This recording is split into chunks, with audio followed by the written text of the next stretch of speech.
Alegre, dia 9 de agosto de 2015, Filosofia, turma 11, Colégio Tiradentes da Brigada Militar. Integrantes do grupo: Otto, Júlia, Popsi, Marina, Tieme, Isabela, Luísa, João Arthur e Pedro.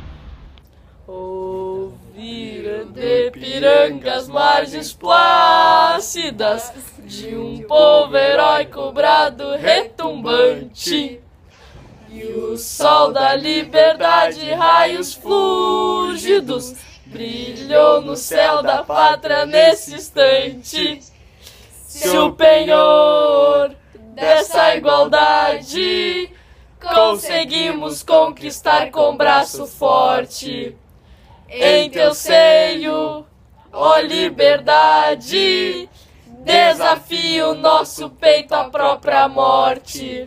Ó pátria amada, idolatrada, salve, salve, Brasil de sonho intenso, raio vívido, de amor e de esperança a terra desce. Sem teu formoso céu risonho e límpido, a imagem do cruzeiro resplandece. Gigante pela própria natureza, és bela, és forte, impávido colosso, e o teu futuro espelha esta grandeza.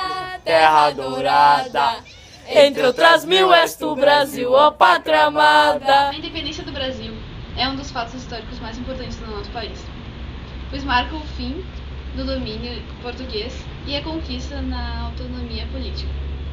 Muitas tentativas anteriores ocorreram e muitas pessoas morreram na luta por este ideal. Podemos citar o caso mais conhecido, Tiradentes.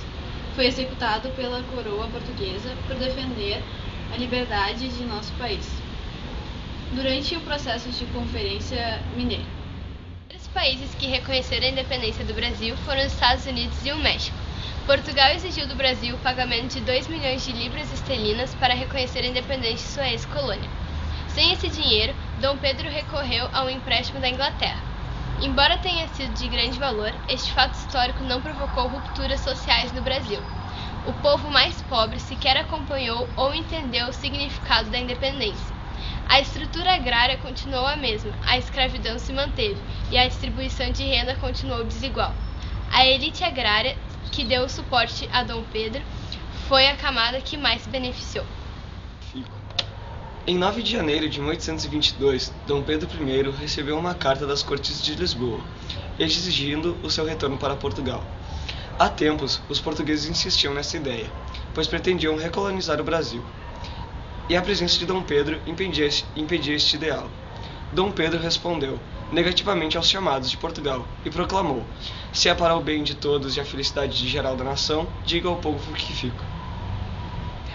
Independência. Após o dia do fico, Dom Pedro tomou uma série de medidas que desagradaram a metrópole, pois preparavam o caminho para a independência do Brasil. Dom Pedro convocou uma Assembleia Constituinte, organizou a Marinha de Guerra, obrigou as tropas de Portugal a voltarem para o reino. Determinou também que nenhuma lei de Portugal seria colocada em vigor sem a sua aprovação. Além disso, o futuro imperador do Brasil clamava o povo a lutar pela independência.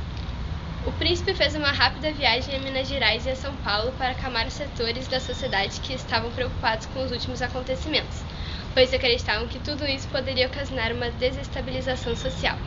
Durante a viagem, Dom Pedro recebeu uma nova carta de Portugal que anulava a Assembleia Constituinte e exigia a volta imediata dele para a metrópole.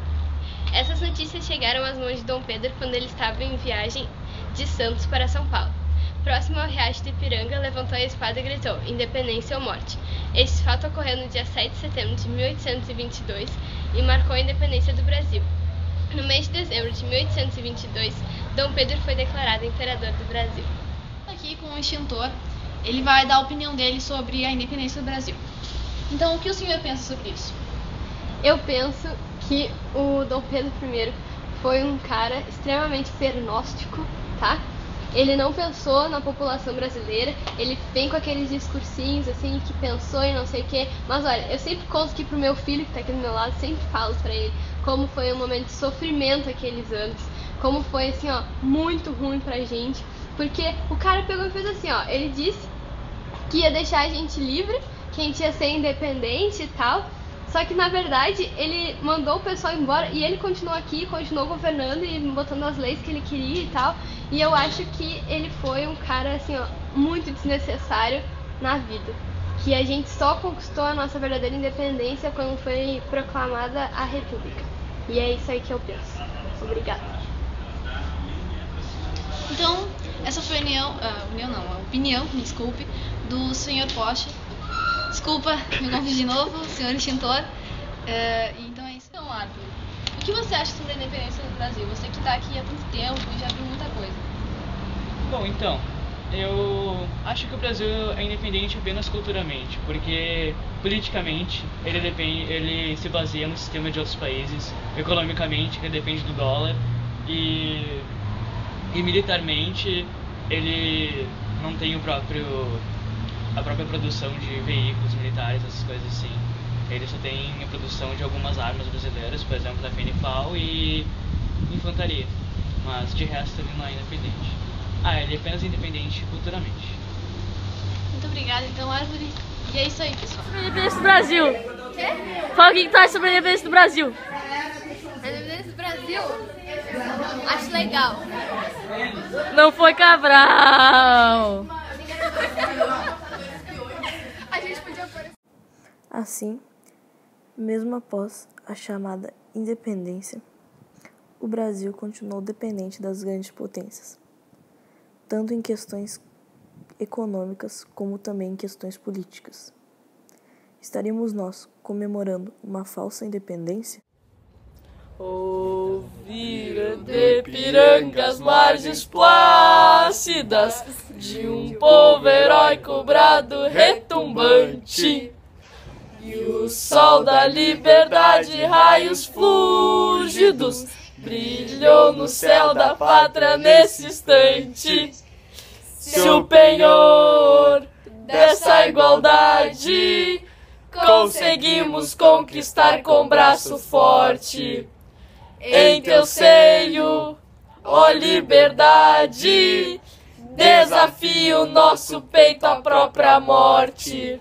Ó pátria amada, idolatrada, salve, salve, Brasil de sonho intenso, raio vívido, de amor e de esperança a terra desce. Sem teu formoso céu risonho e límpido, a imagem do cruzeiro resplandece. Gigante pela própria natureza, és bela, és forte, impávido colosso, e o teu futuro espelha esta grandeza, terra dourada. Entre outras mil és tu, Brasil, ó pátria amada.